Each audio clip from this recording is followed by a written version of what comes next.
Hey, it's Frankie. I'm gonna be making a signature picture for the 9th Gen Civic forums again. This time I can actually talk though and explain what I'm doing.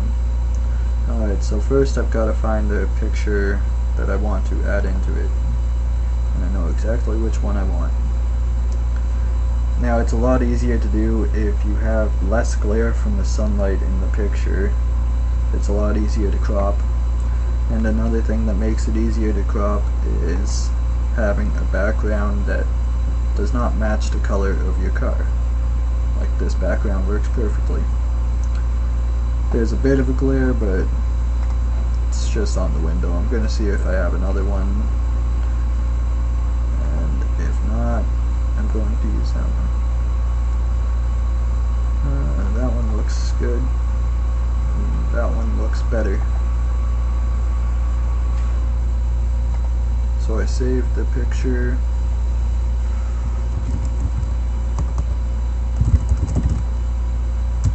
And I just name it something random because I'm not gonna really use it much anyways. Now I go open, and I open that picture up.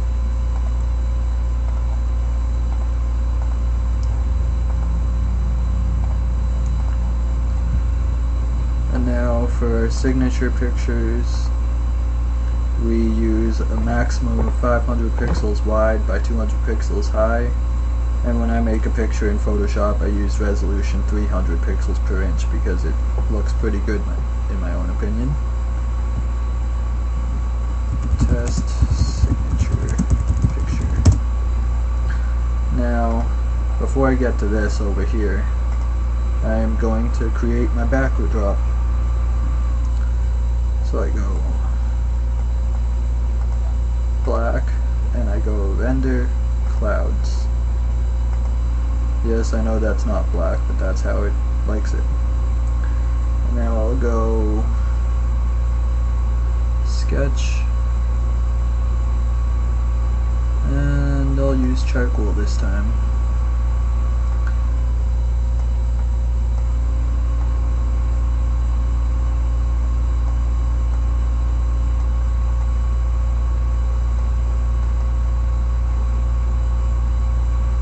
Now I'm going to press Control I and invert the colors so there's more black than white. And then I'll go render lens flare.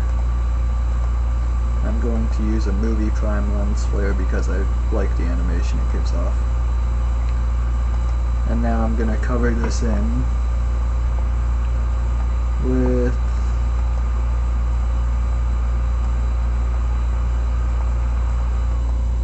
a ripple effect, and invert again. So now you see the lens flare there, the color of that's inverted. I'm not a real big fan of that white, so maybe I shall undo all those changes, undo the lens flare, undo the invert, and now I'll add the lens flare. The whole point in this is just trial and error. And now I shall add that ripple effect I just had and be inverted.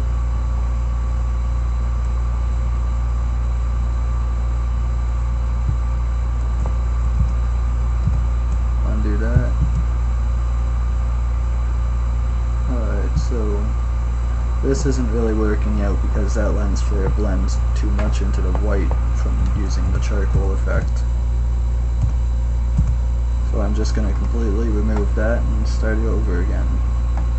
It's all trial and error using different effects so that you never have the same image twice, which is what I aim for in all my images. Now if I use glowing edges, change the edge brightness, make the edges a bit thinner, and smooth them out 100%. It looks pretty good. Now I shall render a lens flare on this,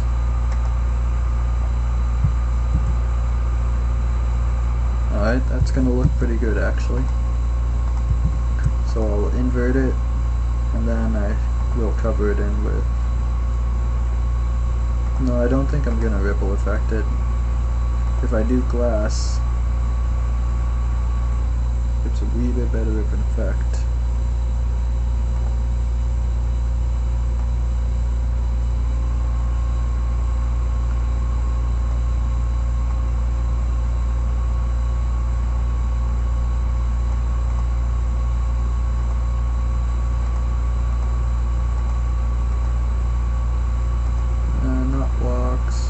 Canvas looks alright, but I'm gonna use tiny lens this time.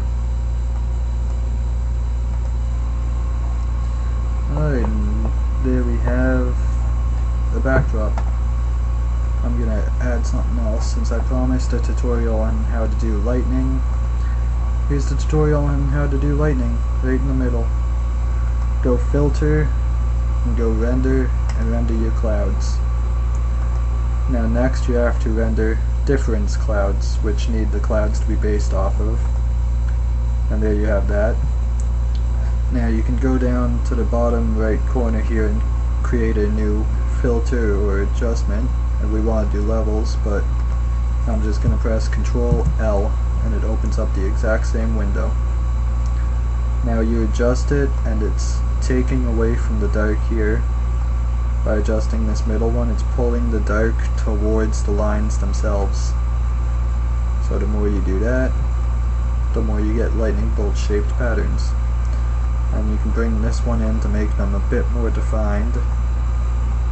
Bring this one back out a bit.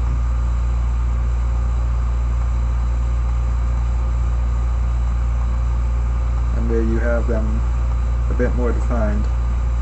Doesn't really look like lightning though now. But you can go filter, adjustments, invert, or press Ctrl I. And there you have your lightning bolts.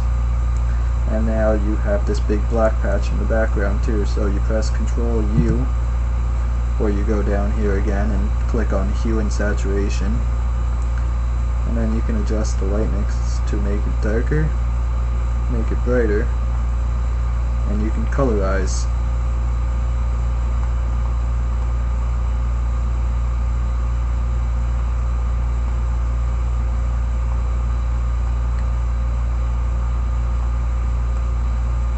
Saturation just adds more color or takes away color. I'm not going to colorize this one, I'm just going to leave it like this though. And there you have it, lightning bolts. But now it's completely covering up my background layer that I just made, so I go here and I pull the opacity down. Now I pull it down to 50. We've got, my background is back there, but you can still see the lightning bolts. In this case, the lightning bolt actually conformed to the lens flare as well. It's random how your lightning bolts are going to look. If you're lucky, well, you're lucky. If not, try again. Now we go back to my other image here, and I have to crop it now. Now whether I crop it exactly right or not, it doesn't overly matter, because I can just go back in with the erase tool and fix it after. To zoom in and out of your images, just hold Alt and scroll the wheel up to zoom in or down to zoom out on your mouse. It's very efficient. And with this magnetic tool, sometimes it likes to stick to things you don't want it to stick to. And if that happens, just press backspace and take it back a couple notches. This area right here, it doesn't want to stick properly to anything, so I'm just going to let it go haywire and go back in with my erase tool afterwards. Now that shadow is going to be difficult to crop, but I can get it off there. Now dragging this around isn't going to work because it's just an outline, so right click and layer via copy. And there you have it. Use your move tool, cars copy. Now I drag it down to this image and it's too big, so I grab the corner here and I hold Alt so that the scaling stays exactly how it was, and I double click to lock it in, and now I go erase these trees and sky and whatnot in the background.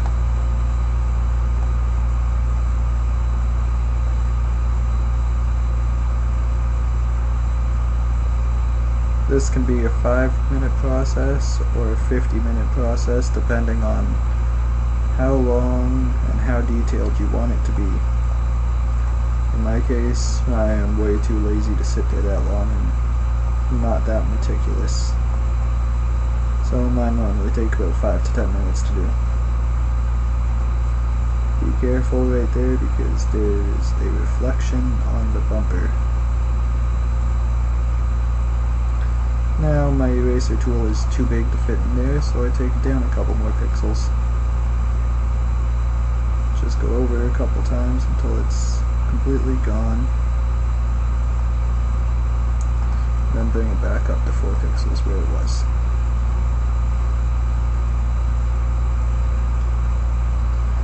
Now that I have to go back to the main image and look at it, because that is a reflection. So I don't want to erase that.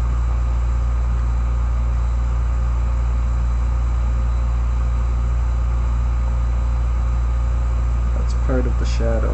I know it looks like part of the tire, but as you can tell, the tire doesn't really fold in flat like that.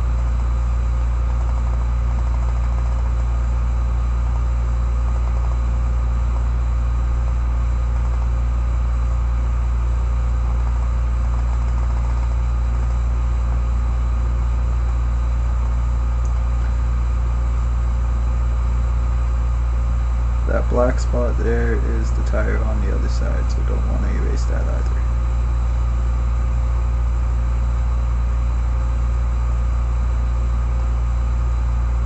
There's a bit of a reflection on the bumper there. The worst part about these pearl colors on the Honda Civics is that they reflect a lot of light.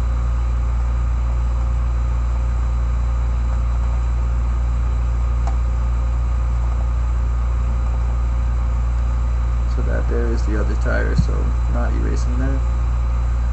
And there you have it. The car is on the image. Now you can adjust it however you want it. In my case, because of how the shadow appears on this tire, I am going to actually dip the tire below just to hide that, because I don't want to screw up the tire, but at the same time I'm not going to get that shadow off of it anywhere else. And now I go add my text. I'm going to pick, for my crew numbers, I'm going to pick chiller with a green at 8 pixels and go K24Z7 crew number 369 and top crew number 96. And I don't really care how they landed there because I can move them as easy as this.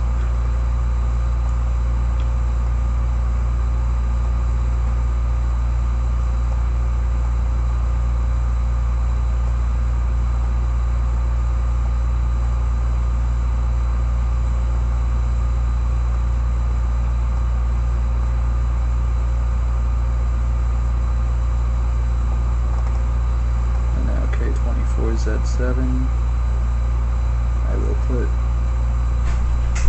over here. Alright, well, I've got 2 minutes before YouTube's limit on the video, so I'm just going to add in the title quick, and then I'm going to be done with it. Rosewood Standard, I'm going to make the title 12 point. I'm going to go up here.